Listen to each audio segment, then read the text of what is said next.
Section 22. Strategies for lenders to minimize losses. Don't default.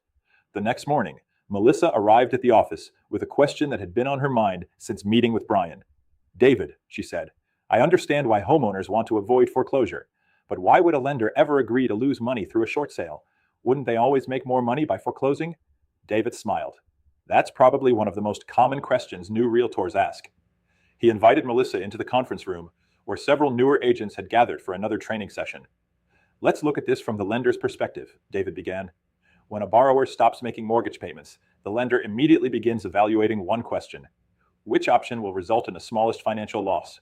He explained that contrary to what many people believe, lenders are rarely trying to make money during a distressed transaction.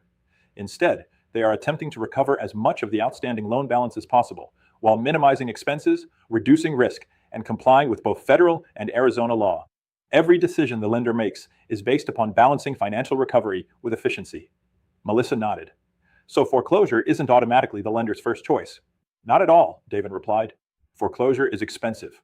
He explained that foreclosing on a property often involves legal expenses, trustee fees, property preservation costs, insurance, maintenance, repairs, utilities, marketing expenses, and the uncertainty of how much the property will eventually sell for.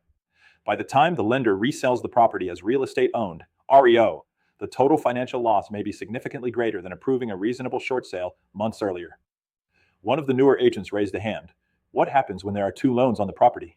David walked to the whiteboard. "This is where lien priority becomes extremely important." He explained that Arizona follows lien priority, meaning the first lien holder is paid before any junior lien holders receive funds. If a distressed property sells for less than the balance owed on the first mortgage, the second lien holder may receive nothing at all. What was once secured by the property can become an unsecured debt, creating a significant financial loss for the junior lender. Understanding lien priority helps realtors appreciate why negotiations with second lien holders are often critical during a short sale.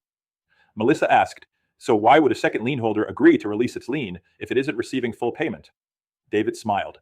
"Because sometimes receiving a small amount today is better than receiving nothing tomorrow." He explained that lenders frequently negotiate settlements with junior lien holders during short sales. The first lender may authorize a limited payment to the second lien holder in exchange for releasing its lien and allowing the transaction to close. Although the second lender absorbs a loss, accepting a negotiated settlement is often financially preferable to receiving nothing after foreclosure. These negotiations are not about maximizing profit, they are about minimizing losses. Melissa then asked another question. "What if the homeowner is only experiencing a temporary hardship?" David nodded. "In those situations, foreclosure may not make financial sense for anyone." He explained that lenders often explore loan modifications before approving a short sale or beginning foreclosure proceedings. A loan modification may reduce the interest rate, extend the repayment period, or temporarily adjust the monthly payment so the borrower can remain in the home. From the lender's perspective, a performing loan generally produces a far better financial outcome than owning another foreclosed property. Keeping borrowers in their homes whenever practical often minimizes losses for both the lender and the homeowner. Another agent asked, "What if the hardship is only temporary?" David explained that lenders may also offer forbearance agreements or structured repayment plans. These temporary solutions allow borrowers to reduce or pause mortgage payments for a limited period while recovering from events such as job loss, illness, or other financial hardships. If the borrower successfully resumes payments, the lender avoids foreclosure and preserves a performing loan, making the temporary accommodation a worthwhile business decision. Melissa looked thoughtful. "So approving a short sale isn't necessarily admitting defeat."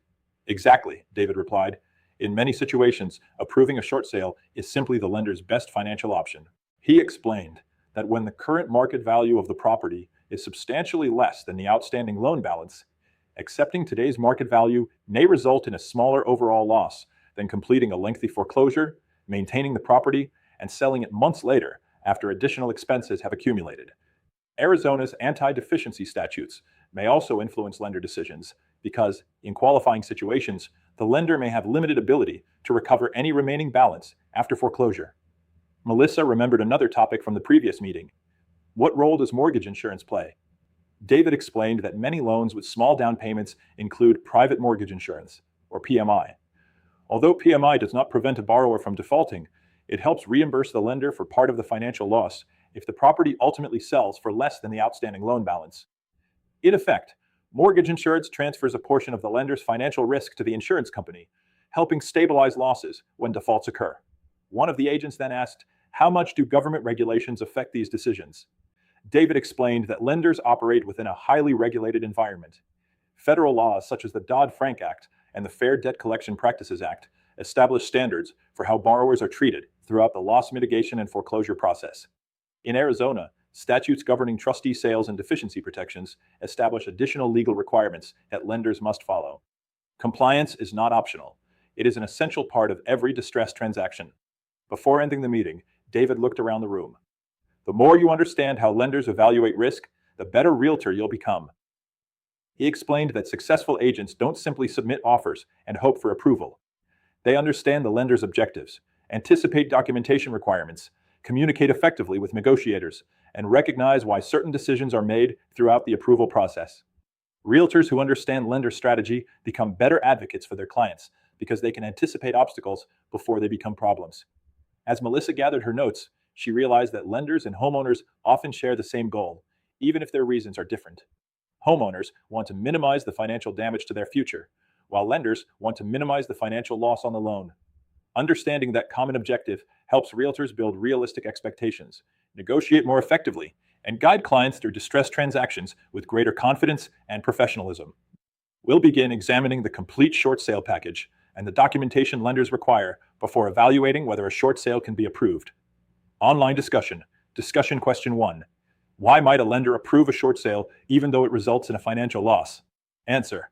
A lender may determine that a short sale results in a smaller overall loss than foreclosure by avoiding legal expenses, property maintenance, holding costs, marketing expenses, and additional depreciation while resolving the loan more quickly. Discussion question 2. Why are second lien holders often willing to negotiate during the short sale? Answer. Because second lien holders are paid only after the first mortgage is satisfied. They may accept a reduced settlement rather than risk receiving nothing after a foreclosure. Discussion question 3. Why are loan modifications and forbearance agreements considered valuable loss mitigation tools? Answer. These programs may help borrowers remain current on their loans, allowing lenders to maintain performing loans while avoiding the significant costs and risks associated with foreclosure.